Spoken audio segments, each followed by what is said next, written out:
Revenir à un classique, c'est accepter un fait tout simple. Le livre n'a pas changé, c'est vous qui avez changé. La même histoire, relue après d'autres pertes, laisse apparaître ce qu'on ne pouvait pas voir auparavant. J'ai envie de reprendre exactement là où nous nous sommes arrêtés. Dans Astérisque Crime et Châtiment Astérisque, Dostoïevski nous a fait suivre une conscience qui tente de se blinder derrière une théorie. Raskolnikov a voulu être une exception, il a voulu transformer un raisonnement en permis, il a voulu prouver, par un acte irréversible, qu'il se tenait au-dessus du commun. Et le roman en a montré le prix, non pas un prix abstrait, mais un prix intime, la fièvre, la fragmentation, la perte de cohérence intérieure, l'impossibilité d'habiter sa propre peau sans bruit. À présent, dans Astérisque les frères Karamazov Astérisque, le même auteur change d'échelle, sans changer de nerf. Ce qui, autrefois, était concentré sur un seul homme se répand ici dans une famille entière. Comme si Dostoïevski disait, vous avez vu ce qui arrive quand une idée domine un individu, maintenant, regardez ce qui arrive quand les idées, la foi, la raison, le désir, le ressentiment, la compassion s'entrechoquent à l'intérieur d'un clan, comme des destins concurrents. Et comme s'il ajoutait, vous avez vu le crime d'un jeune homme, maintenant, regardez la généalogie d'un crime. Regardez l'atmosphère morale qui rend un crime possible. Regardez le père, les fils, le demi-frère, les femmes, les saints, les sceptiques, les cyniques, tous sur le même terrain. Astérisque les frères Karamazov Astérisque a été publié en feuilleton entre 1879 et 1880. C'est le dernier grand roman de Dostoïevski. Et il y a là quelque chose qui semble écrit avec la fatigue de quelqu'un arrivé au bout d'une vie intellectuelle et spirituelle sans avoir trouvé de raccourci. C'est une œuvre où la question n'est pas « quelle théorie est la bonne ?» mais « qu'est-ce qui soutient un être humain quand le sol métaphysique tremble ?» Et, aujourd'hui, cette question a une actualité presque inconfortable, nous vivons à une époque où le sol tremble sans arrêt, pas seulement à cause de crises politiques ou économiques, mais à cause de crises de confiance, de sens, de lien, de paternité symbolique, d'appartenance. La modernité tardive ne nous a pas laissés sans réponse, elle nous a laissés avec trop de réponses. Et, dans l'excès, l'âme se disperse. J'ai dit, à la fin de l'introduction, que Astérisque Karamazov Astérisque pose quelque chose de dangereux, sur quoi vous appuyez-vous pour ne pas devenir monstrueux et que se passe-t-il quand cet appui cède? J'aimerais garder cette question comme une petite lampe allumée dans un coin. Pas pour tout éclairer, mais pour empêcher qu'on fasse semblant d'avoir compris trop vite. Parce que ce roman est un labyrinthe et, comme tout labyrinthe sérieux, il n'a pas été conçu pour être vaincu, il a été conçu pour être habité. Nous n'avons pas besoin, ici, d'une longue biographie de Dostoïevski. L'essentiel, c'est de saisir le geste intellectuel et humain. Il écrit après avoir traversé condamnation, prison, maladie, perte, dépendance, dette et, surtout, après avoir traversé l'expérience de regarder l'être humain sans naïveté. Il n'y a pas de sentimentalisme chez lui. De la compassion? Oui. Mais une compassion qui connaît l'horreur. Il écrit dans un siècle où la Russie et l'Europe bouillonnent d'idées nouvelles sur la raison, le progrès, la réforme sociale, la sécularisation, tout en côtoyant la misère, l'exploitation, l'alcoolisme, la violence, l'humiliation. Le problème humain central du roman peut se dire ainsi, sans trop de solennité, comment vivre avec responsabilité quand la vie semble ne plus offrir de garantie morale nette? Et, avec cela, une question plus intime encore, comment aimer vraiment quand le désir de dominer et d'être reconnu envahit tout? Car, chez Astérisque Karamazov Astérisque, le mal n'est pas seulement la cruauté. Le mal, c'est aussi le désordre du cœur.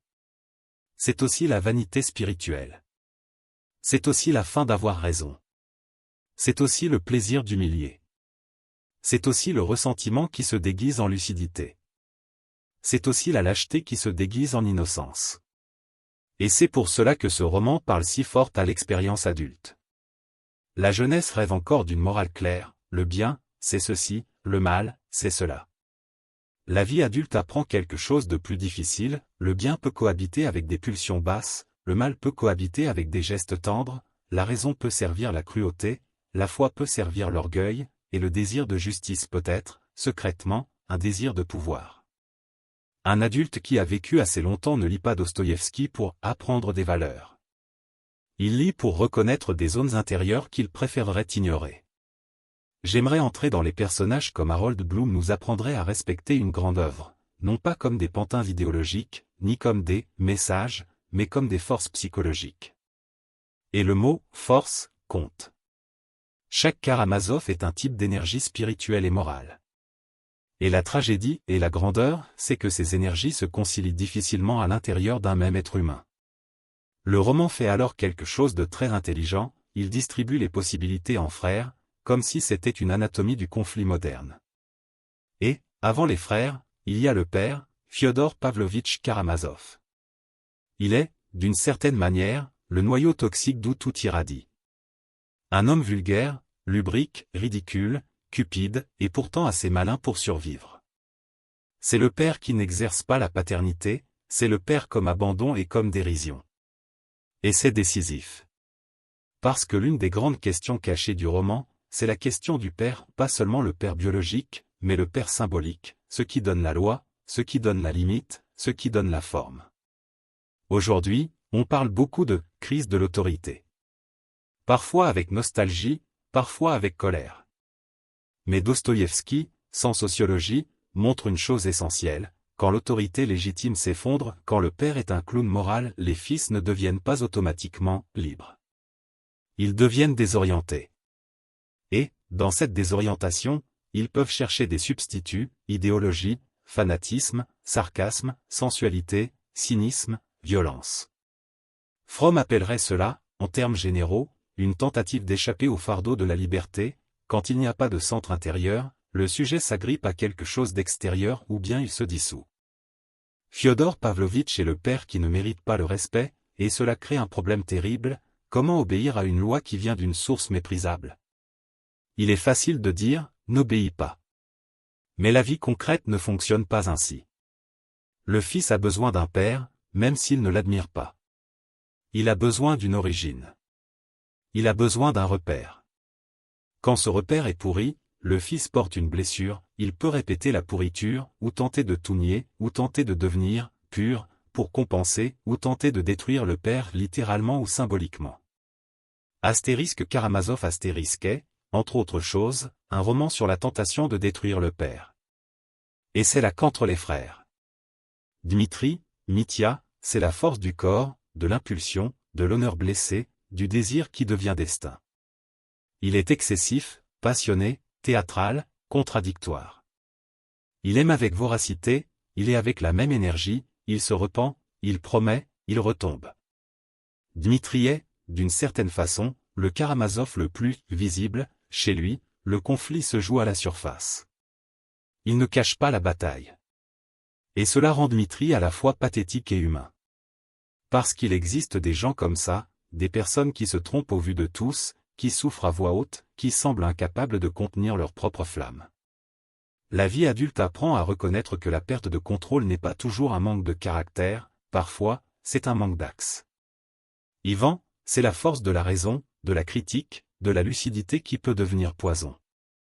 Ivan est l'intellectuel moderne sous une forme tragique, il pense, il argumente, il démonte, il refuse les réponses faciles.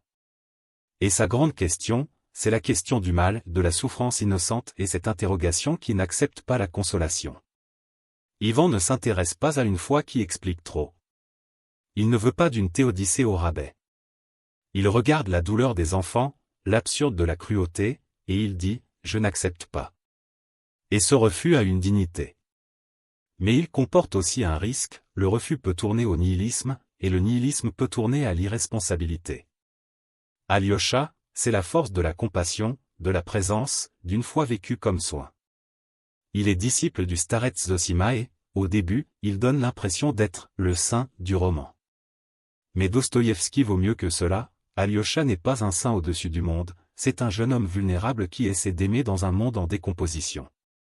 Sa foi n'est pas une abstraction, c'est une manière d'être avec l'autre. Et c'est rare, une spiritualité qui ne se transforme pas en pouvoir. Et il y a Smerdiakov, le demi-frère, le bâtard, l'homme rancunier, silencieux, humilié, et dangereusement observateur.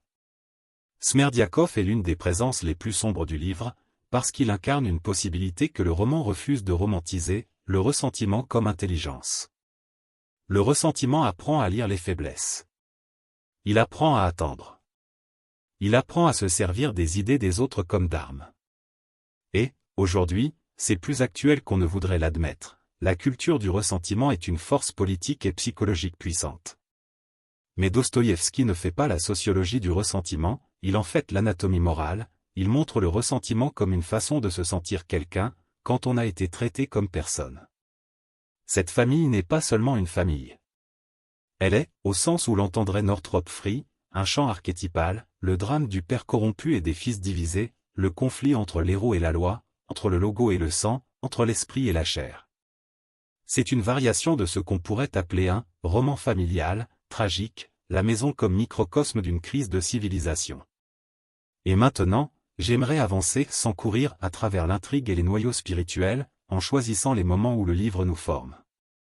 Il y a, très tôt, une scène fondamentale, la rencontre au monastère, avec le starets Zosima, où le père et les fils apparaissent, et où la famille expose sa blessure devant une autorité spirituelle.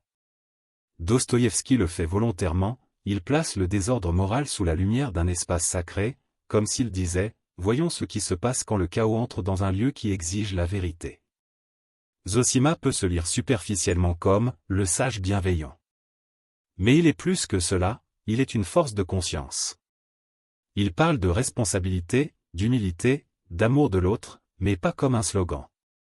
Il parle comme quelqu'un qui sait que la vie morale n'est pas une conquête intellectuelle, c'est une discipline du cœur.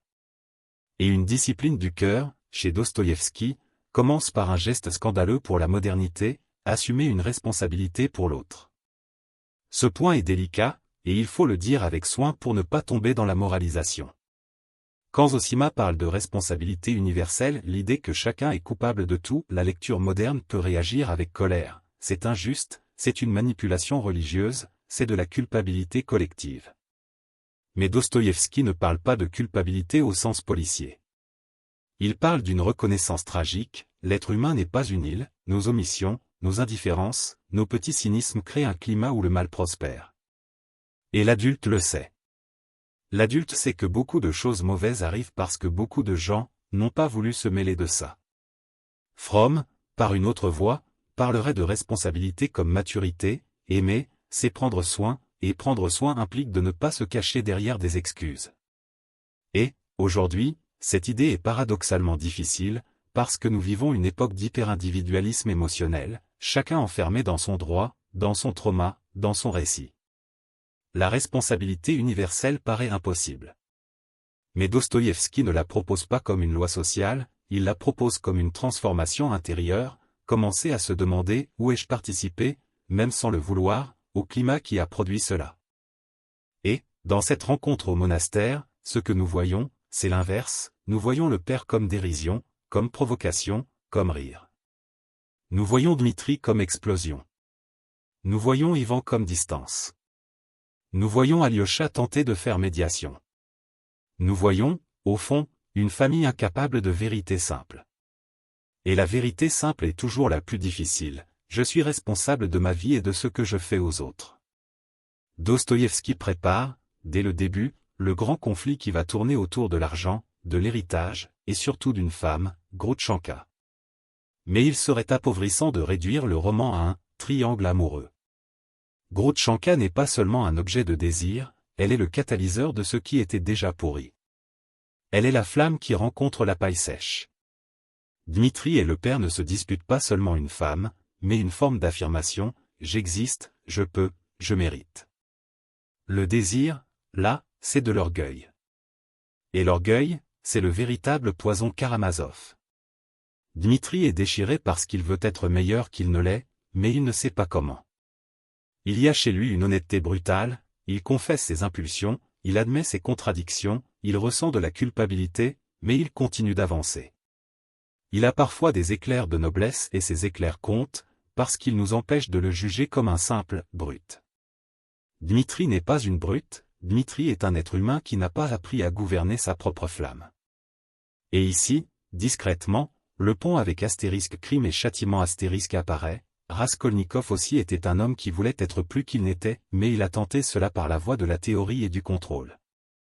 Dmitri tente par la voie du corps, du geste, de l'honneur, de l'acte impulsif.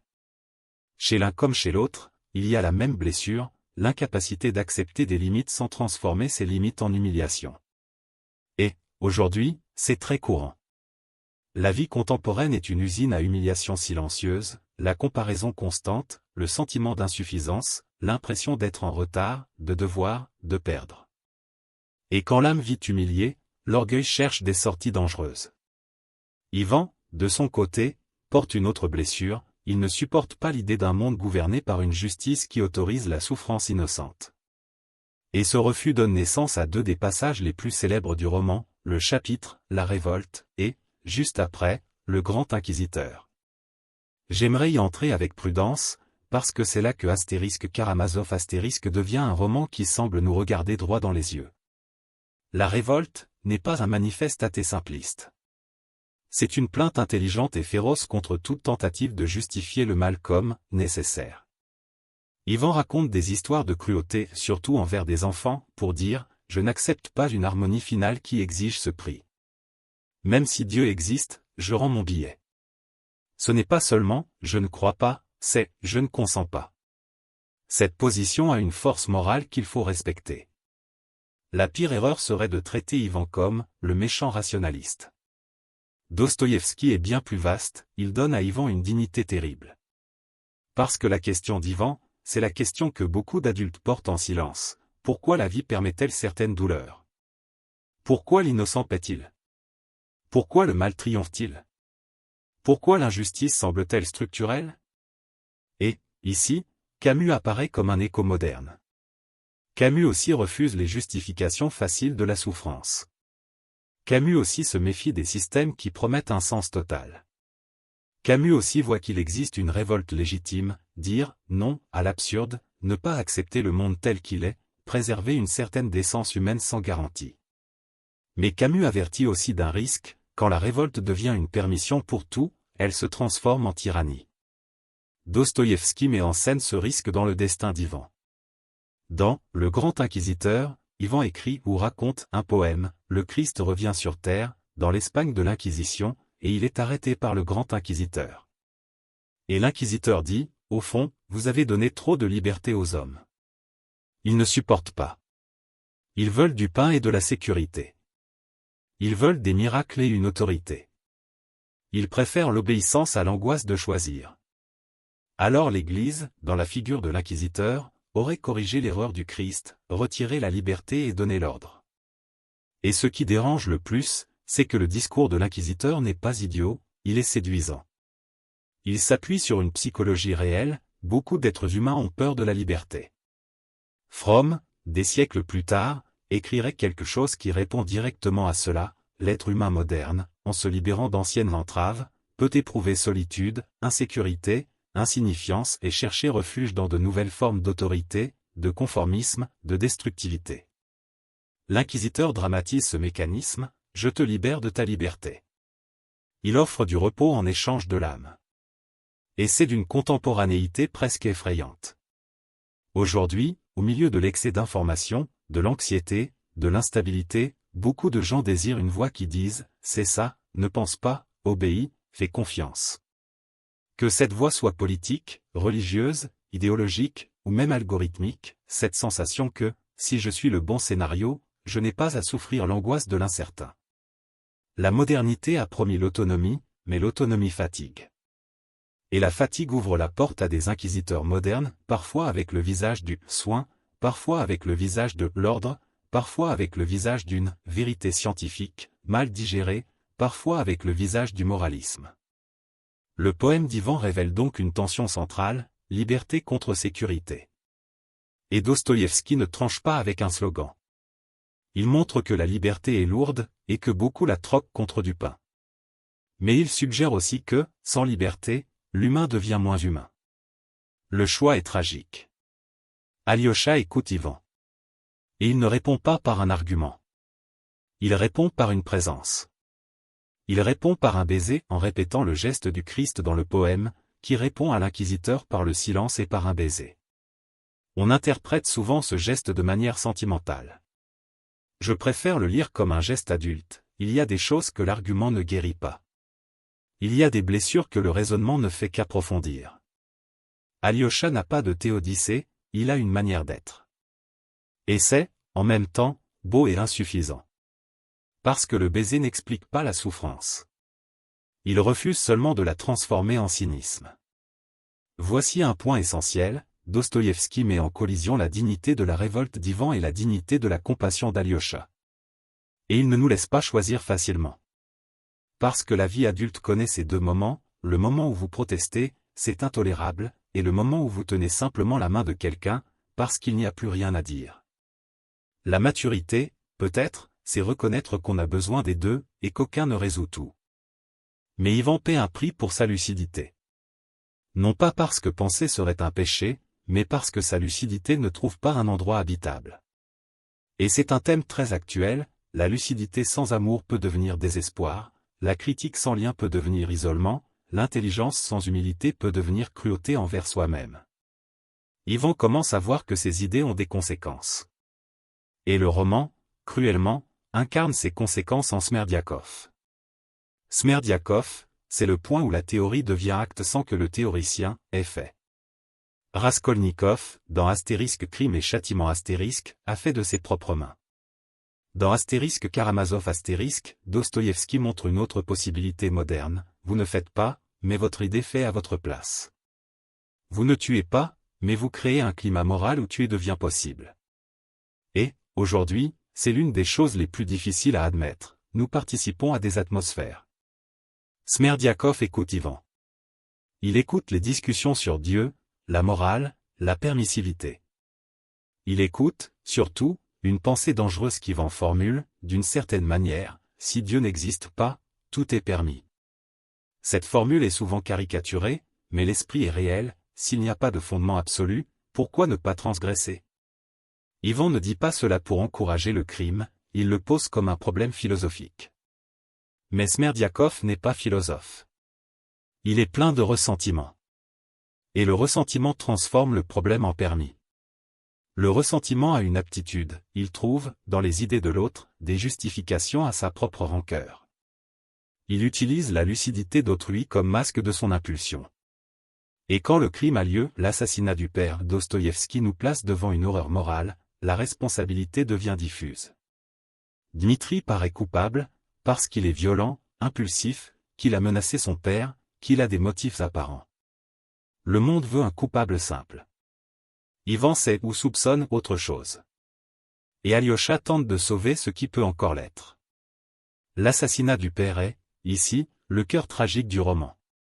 Pas seulement parce que c'est un crime, mais parce que c'est un symbole. Le père qui est tué est aussi le père qui était déjà mort moralement. Et c'est là l'ambiguïté terrible, le lecteur ressent du dégoût et, en même temps, comprend le désir de destruction. Dostoïevski nous oblige à regarder le désir de parricide qui existe dans bien des relations humaines, le désir de tuer l'origine qui nous humilie. Dans la vie réelle, c'est rarement littéral, c'est symbolique, rompre avec l'héritage, ridiculiser la tradition, nier toute autorité, détruire le passé pour ne pas souffrir de la honte du présent. De nos jours, le parricide symbolique circule partout. Des gens veulent tout démolir, institutions, valeurs, mémoire, différences. Parfois avec raison, parce qu'il existe des institutions injustes. Parfois par ressentiment, parce que détruire procure du plaisir. Et le roman nous demande, quand vous tuez le père, qu'est-ce qui naît? La liberté? Ou une orphelinat encore plus profond? Dostoïevski suggère qu'il naît d'une orphelinat morale. Sans père légitime, les frères sont livrés à leurs propres forces. Et ces forces ne sont pas harmonieuses. Dmitri, sans axe, devient l'accusé parfait. Ivan, sans Dieu, devient malade de lui-même. Alyosha, sans le maître Zosima, doit découvrir si sa foi est adulte ou infantile. Et Smerdiakov, sans amour, devient l'instrument du néant. Je dois parler du starets Zosima et de ce qui lui arrive, parce que cet épisode est central, la foi d'Alyosha y est mise à l'épreuve. Zosima meurt. Et, au lieu d'un miracle, il se produit quelque chose d'humiliant, le corps entre en décomposition d'une manière ordinaire, et cela scandalise les dévots. Ils attendaient une sainteté visible. Ils reçoivent la chair. Ils attendaient un signe. Ils reçoivent le silence. Ce passage est génial, parce qu'il montre quelque chose que la vie adulte connaît. Il y a des moments où ce que nous croyons recevoir comme confirmation ne vient pas. La foi, si elle est mûre, doit survivre à l'échec des signes. Elle doit survivre à l'absence de miracle. Elle doit survivre au ridicule. Et ce n'est pas seulement un problème religieux, c'est existentiel. Combien de fois attendons-nous que la vie prouve que nous avons raison? Qu'elle donne un signe que nous avons bien choisi? Qu'elle confirme que la souffrance avait un sens? Et, très souvent, il ne vient rien. Il vient de la décomposition. Il vient de la banalité. Il vient du silence. Alyosha entre en crise. Et cette crise est importante, elle l'empêche de devenir un symbole facile. Ce qu'il fait ensuite ressemble à une descente non pas vers le crime, comme Raskolnikov, mais vers le monde. Il quitte le monastère et il doit apprendre à vivre la compassion sur un terrain sale, dans des relations confuses, au milieu des passions humaines. Il doit découvrir si sa bonté est une force, ou une fuite. Et ici, Fromm redevient un appui, il existe des formes de spiritualité, qui sont une fuite du monde, fuite du corps, fuite du conflit.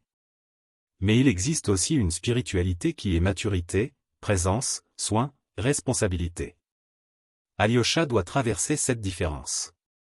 Et Dostoïevski ne lui facilite pas la traversée. Le monde l'appelle. Le monde le tente. Le monde le trouble. Il y a une scène où Alyosha rencontre Groutchanka à un moment crucial, et elle, qui semblait n'être que séduction et caprice, révèle une possibilité de transformation. Groutchanka est un autre personnage qu'on réduit trop souvent. Mais Dostoïevski aime renverser l'attente, la femme tentatrice peut, elle aussi, être blessée et capable de compassion. La pécheresse peut être plus humaine que le moraliste. C'est profondément dostoïevskien, personne n'est seulement son étiquette. Et cela nous ramène à l'une des leçons les plus réalistes du roman, il n'existe pas de pureté humaine permanente. Il existe des moments de vérité. Il existe des éclairs. Il existe des choix. La vie morale se fait de petits déplacements, pas d'une sainteté continue. Le procès de Dmitri est un autre grand bloc du roman. Et là, Dostoïevski nous rappelle, encore une fois, que la société aime les récits simples. Dmitri est le coupable idéal, explosif, jaloux, impulsif, avec un passé, avec des motifs. Le tribunal, la presse, l'opinion, tout le monde veut faire entrer l'homme dans une case. Et le roman expose la théâtralité de la justice. Non pas pour dire, la justice est toujours fausse, mais pour montrer combien facilement elle devient une scène de vanité, de rhétorique, d'autopromotion. C'est d'une actualité presque automatique. Aujourd'hui, les procès se font à tous les niveaux, juridiques, médiatiques, communautaires, numériques. Ce qui compte, souvent, ce n'est pas la vérité exacte, mais la cohérence narrative, qui a une tête de coupable, qui a un historique, qui correspond au rôle. Dostoïevski anticipe ce mécanisme. Et, ce faisant, il nous oblige à regarder un fait inconfortable, nous aimons, nous aussi, les histoires simples. Le cerveau humain cherche une fermeture. Il cherche un coupable. Il veut une morale prête à l'emploi. Et le roman est une école de résistance à cette impatience. Dmitri, de son côté, est innocent du crime précis, mais il n'est pas innocent comme âme. Il est coupable d'excès, d'humiliation, de violence symbolique, d'irresponsabilité.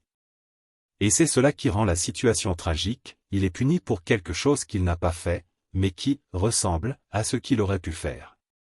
Et le roman nous fait ressentir l'injustice sans transformer Dmitri en martyr impeccable. Il est humain. Il est Karamazov. Et c'est l'une des idées les plus amères du livre, il existe des culpabilités qui ne sont pas juridiquement prouvables, mais qui sont existentiellement réelles. Et il existe des innocences juridiques qui ne signifient pas la pureté. La vie adulte l'apprend tôt ou tard, le tribunal ne mesure pas l'âme, il mesure l'acte. Et pourtant la communauté tente de mesurer l'âme à partir de l'acte et, très souvent, se trompe. Quand Ivan découvre le rôle de Smerdiakov, il s'effondre. Il comprend que sa lucidité a nourri une tragédie. Il comprend qu'il n'est pas seulement un observateur. Et c'est peut-être le grand pont entre astérisque crime et châtiment astérisque et astérisque Karamazov astérisque, le passage de la pensée à la responsabilité. Raskolnikov a tenté de justifier l'acte, Ivan a tenté d'analyser le monde, tous deux découvrent qu'aucune pensée n'est neutre quand elle entre dans une conscience blessée. Les idées ont des conséquences. Et si je peux, ici, effleurer Camus de nouveau, Camus dirait que, dans un monde sans garantie, la lucidité doit venir avec des limites éthiques, parce que, si la lucidité devient une licence, elle détruit. La révolte camusienne dit « non » à l'absurde et, en même temps, dit « non » au meurtre comme solution. Dostoïevski, avec d'autres mots, met en scène cette même frontière. Quand la raison se transforme en permissivité, la vie humaine devient jetable. Ivan voit le diable, ou bien il a des hallucinations du diable, dans l'une des scènes les plus intenses du roman. Ce diable n'est pas un démon grandiose, c'est un diable mesquin, ironique, presque bureaucratique, qui parle comme une voix intérieure. C'est un diable moderne, le diable du sarcasme, de la relativisation, de l'intelligence qui se retourne contre elle-même. Et c'est un portrait psychologique puissant, l'esprit, quand il perd le sol, fabrique un interlocuteur intérieur qui le ronge. Le diable d'Ivan, c'est la conscience sans repos. Et ce que Dostoïevski dit ici, sans jamais le poser comme une thèse, c'est que la raison peut devenir folle quand elle essaie de porter seule le poids du mal du monde. Le monde est trop grand. La souffrance est trop grande. Une conscience, isolée, ne tient pas. Et c'est quelque chose que beaucoup d'adultes vivent aujourd'hui, des gens qui portent le monde sur leurs épaules, consomment des tragédies quotidiennes, essaient d'avoir une opinion et une solution sur tout, et, intérieurement, s'épuisent. Ivan est un portrait extrême de cet épuisement moral. Jusqu'ici, j'ai traversé les grands noyaux. À présent, j'aimerais approfondir la lecture psychologique et morale de chaque frère, comme s'ils étaient, en nous, des possibilités. Dmitri, c'est la possibilité d'une vie tempête. Son énergie vitale est réelle, et c'est pour cela qu'il attire. Mais elle est aussi autodestructrice. Dmitri veut aimer, mais il confond l'amour avec la possession. Il veut l'honneur, mais il confond l'honneur avec l'orgueil blessé. Il veut la justice, mais il confond la justice avec la vengeance. Il vit dans un monde d'intensité, et les intensités fatiguent. L'adulte le reconnaît, parce qu'il a déjà vu, en lui ou chez les autres, à quel point l'intensité peut être une manière de fuir, on vit en pique pour ne pas affronter le vide du quotidien. Et pourtant Dmitri a quelque chose de précieux, il est encore capable d'une culpabilité vivante. Pas une culpabilité théâtrale, mais une culpabilité qui fait mal. Et une culpabilité qui fait mal peut ouvrir un chemin de transformation. Dostoïevski suggère que Dmitri peut changer, non pas parce qu'il serait innocent, mais parce qu'il a encore un cœur. Son cœur est chaotique, mais c'est un cœur. Ivan, c'est la possibilité d'une vie en critique permanente. Ivan est le frère qui n'accepte pas les mensonges. Et ce refus est, en partie, une vertu. Le monde a besoin de gens capables de dire « je n'accepte pas ». Mais Ivan risque de transformer le refus en identité. Quand la critique devient identité, elle peut tout dévorer, vous commencez à voir du faux dans toute foi, de l'intérêt dans tout amour, de l'hypocrisie dans tout idéal. Et, à un moment, vous ne vivez plus, vous analysez. L'adulte, s'il est honnête, reconnaît ce risque. Il y a des moments où la critique est maturité. Mais il y a aussi des moments où la critique est peur, peur de s'engager, peur d'aimer, peur de croire, peur d'être déçu. Ivan peut se lire comme cette peur sophistiquée. Et Dostoïevski ne le condamne pas, il l'expose. Alyosha, c'est la possibilité d'une vie comme soin. Mais le soin, ici, n'est pas la naïveté. Alyosha doit apprendre que la compassion sans discernement peut devenir soumission. Et que la foi sans maturité peut devenir fuite. Le roman montre Alyosha quittant le monastère et rencontrant la vie réelle, sale, contradictoire. Et c'est fondamental, une foi qui ne fonctionne qu'au monastère n'est pas une foi, c'est un décor. La foi adulte doit survivre dans le monde. Fromm, en parlant de l'amour, insiste, l'amour n'est pas un sentiment spontané qui arrive, c'est un art, une pratique, une discipline. Alyosha incarne cela quand il apprend à être avec les autres sans dominer. Il écoute, il accueille, il accompagne. Et aujourd'hui, c'est presque révolutionnaire. À l'époque du discours, la présence est rare. À l'époque de l'opinion, l'écoute est rare. À l'époque de la performance morale, le soin silencieux est rare. Smerdiakov, c'est la possibilité que nous préférons nier, la possibilité du ressentiment. Le ressentiment est un poison lent qui grandit quand quelqu'un se sent humilié et, en même temps, impuissant. Il peut devenir une intelligence froide. Il peut devenir un plaisir à voir l'autre tomber. Il peut devenir une morale inversée, si le monde m'a méprisé, je méprise le monde. Smerdiakov est effrayant, parce qu'il n'est pas un monstre d'une autre planète. Il est le produit de l'humiliation, de l'abandon, de la servitude et du manque d'amour. Et c'est, hélas, une matière humaine courante. Et il est impossible, ici, de ne pas penser à notre époque, le ressentiment est devenu un carburant culturel. Des personnes blessées s'organisent autour de la haine. Des individus se sentent invisibles et trouvent une identité dans la destruction. Des communautés se soudent autour d'un ennemi commun, et non autour d'un bien commun.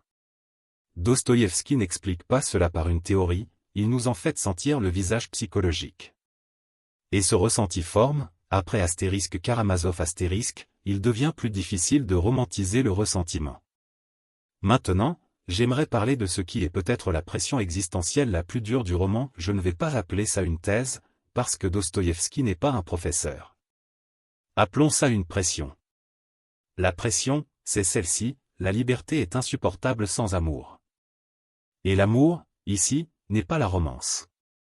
L'amour, c'est le lien, la responsabilité, la présence. Sans amour, la liberté devient panique. Et la panique cherche des inquisiteurs.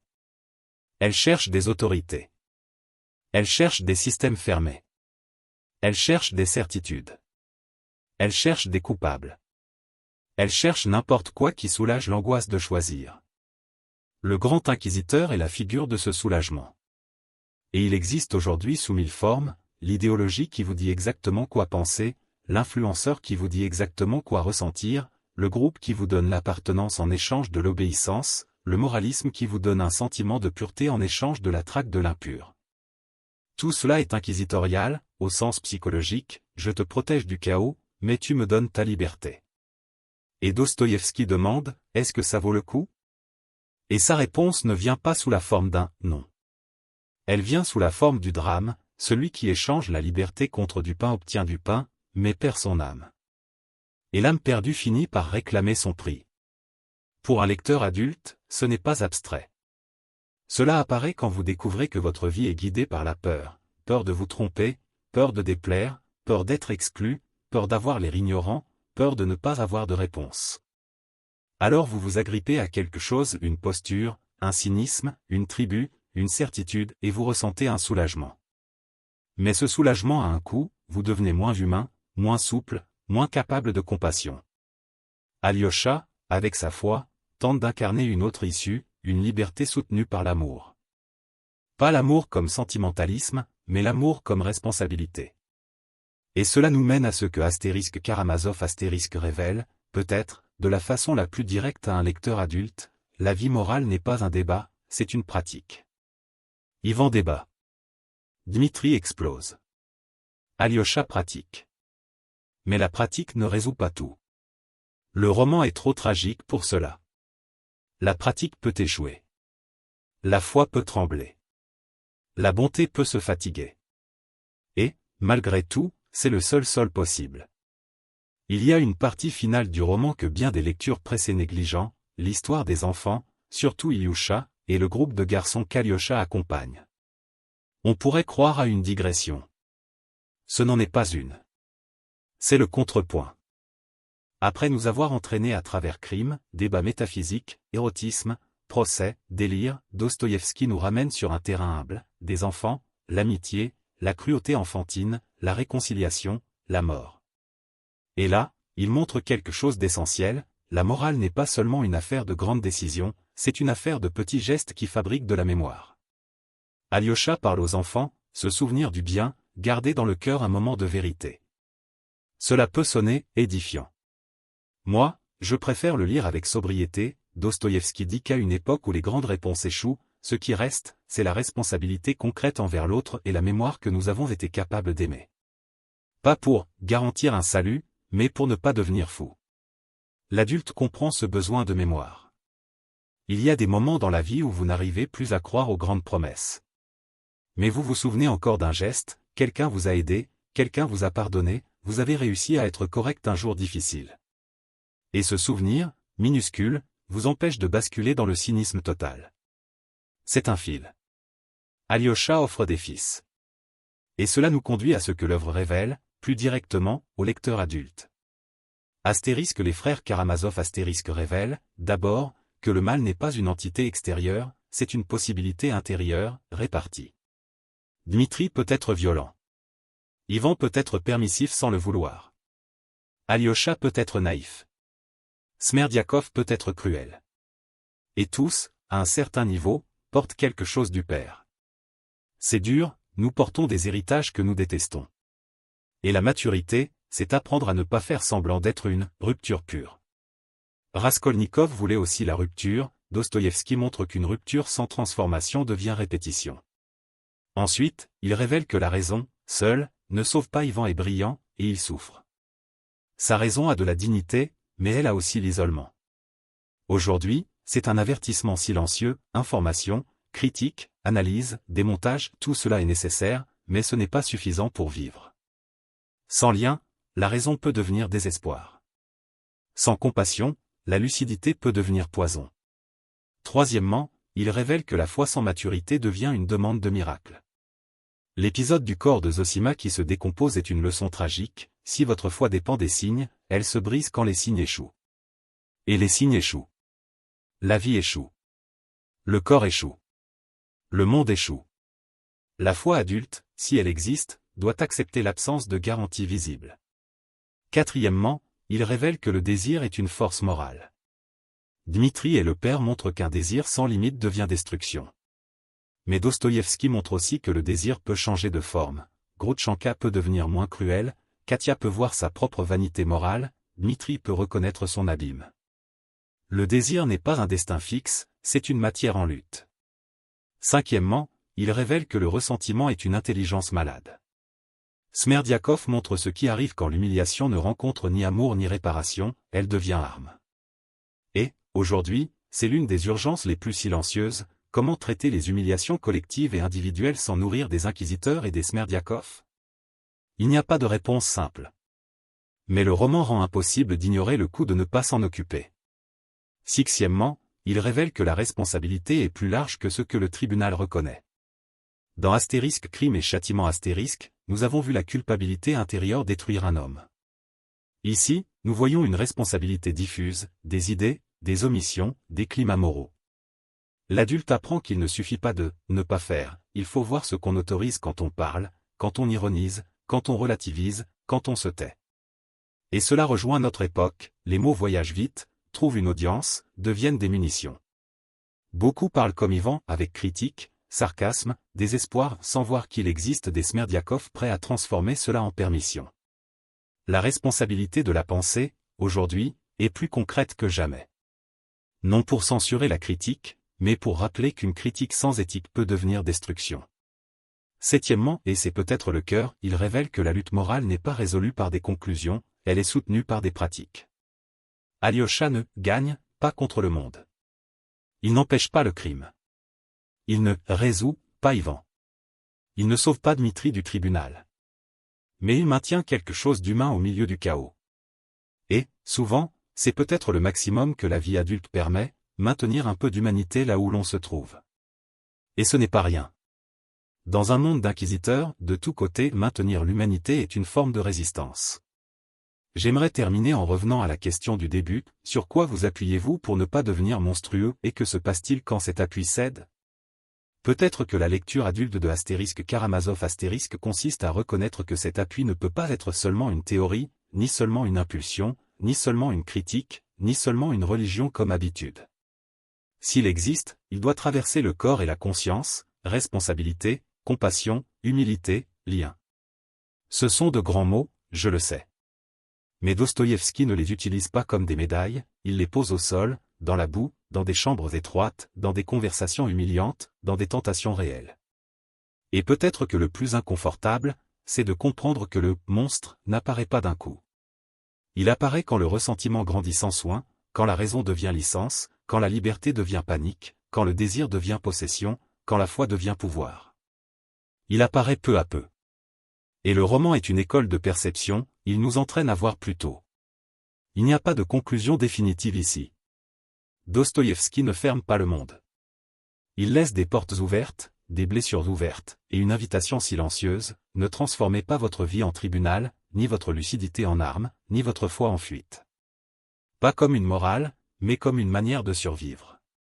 Dans la prochaine vidéo, j'aimerais continuer avec Dostoïevski en gardant le pont entre ces deux romans, comment la culpabilité, dans Astérisque Crime et Châtiment Astérisque, et la responsabilité diffuse, dans Astérisque Karamazov Astérisque, dessine une même question sur la liberté et comment cela peut éclairer nos conflits quotidiens avec la famille, le travail, l'orgueil, le ressentiment, et le besoin d'appartenance. Si ce texte vous a accompagné, ne serait-ce qu'à un endroit, laissez un j'aime et abonnez-vous à la chaîne. Ça aide à faire vivre la série et on continue, livre après livre, sans se presser, avec la littérature comme formation de la conscience, pas comme simple divertissement.